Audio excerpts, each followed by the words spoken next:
Alrighty, so we're going to go through things here. It's Thursday to Saturday, keep these things a little bit quicker.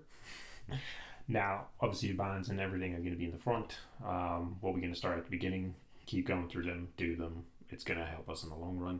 There'll be some slight changes, but nothing too major. They've been linked, so watch them. Onyx is going to be every 5 minutes with 8 sets. So partner 1 max cals, partner 2 600 meter run 30 V-ups. Biggest thing here is that you swap only after the round's finished. So that means that if you finish in 3 minutes, you have 2 minutes rest. If you finish in 4 minutes, you have a minute's rest, and then you swap and do the same thing. So it's going to be that continuous effort from both sides. No rows allowed. You can use a ski.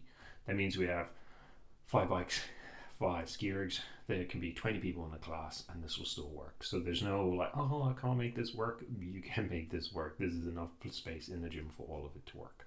Now, the biggest thing about this is that the distance on the V-ups need to be thought about. If you don't have the true V-up capacity, think about you're only doing it every other set. You're not doing it every set, right? So that means it makes it a little bit easier to kind of push a little bit longer. If the V-ups is still going to be a problem, reduce the V-ups. One thing I don't want to see is a massive reduction in your running and your V-ups. So what I don't want to see is something like 200 meter run and 10 V-ups. It's not going to help anybody in that position, right? You still need to be doing a decent amount of work in that time. So it means that you need to be working for that 3 minutes to 4 minutes, right? If you're working for a minute and a half to 2, you're just sucking yourself, and we're not going to get anywhere in terms of building that true high-end capacity to do work. Your Fridays, I think the biggest thing on Friday one I'll kind of bring into here is pull-up open play. So that means that everybody starts here, 5 kip swings plus 3 bigger kip swings, and then 5 keeping pull-ups, right? This is there as a way to spend, as you can see here, spend 12 minutes playing with your progression and working on your technique. And the biggest thing here is that we can dive off into groups, those who have a keeping pull-ups, so we can go one by one, so that way we don't overdo it in terms of the workout, because we have pull-ups here. But it also allows you to pick a specific thing to work on, right? That means that the idea here, and as you can see here, it's I want comment what positions you need to work on and cues you got from the coaching.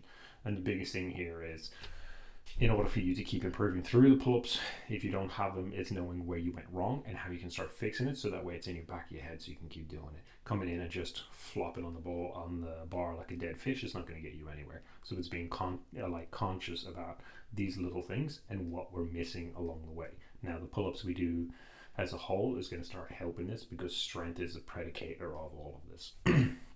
Your lever tool is for butterflies.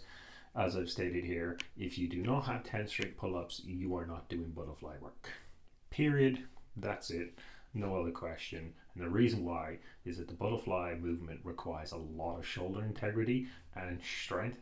If you do not have the strict pull-up capacity, you're playing into a position where you're opening yourself up for injuries, like a rotator cuff problem. It is one thing that everyone's like, oh, it's cool because it's a high skill level and I want to do it. You need strict strength to do it. It's how it is. It's not going to ever change.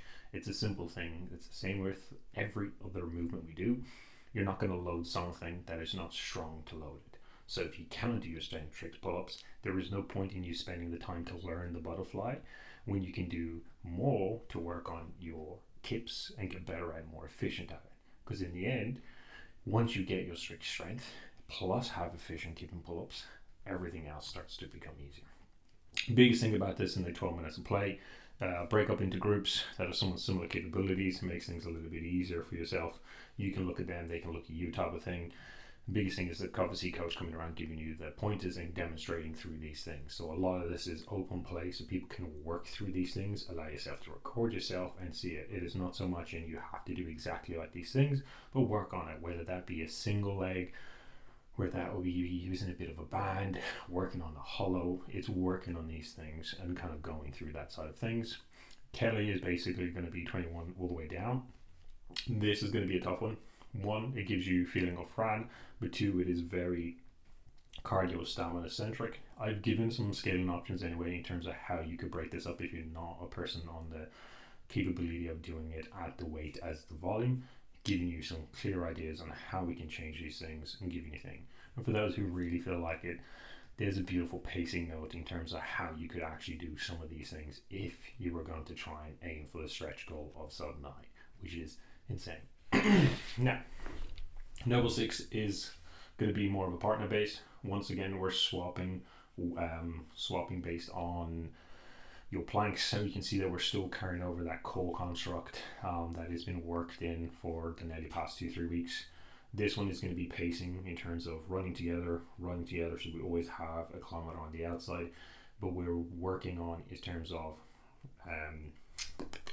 muscle. I'm trying to think. There you go, my lats. I was like, what am I doing in ring rows? So we're working on the ring row capacity in terms of lats from a different position. From here, it's going to be more of a upward pull, and this is going to be more of that kind of vertical and horizontal pulling. And then you can see between the kettlebell swings is kind of that posterior trying to get that and working into that position of exploding and doing that position. Now, obviously, the biggest thing here is that you need to be talking to your partner. You don't want someone always breaking the whole time and ruining your kind of flow. So the biggest thing is just having those conversations and working through that and kind of being conscious in terms of how I'm going to use my plank and what variation we're going to do. So keeping up that cardio output as well as working on single legs. Otherwise, happy and enjoy everything.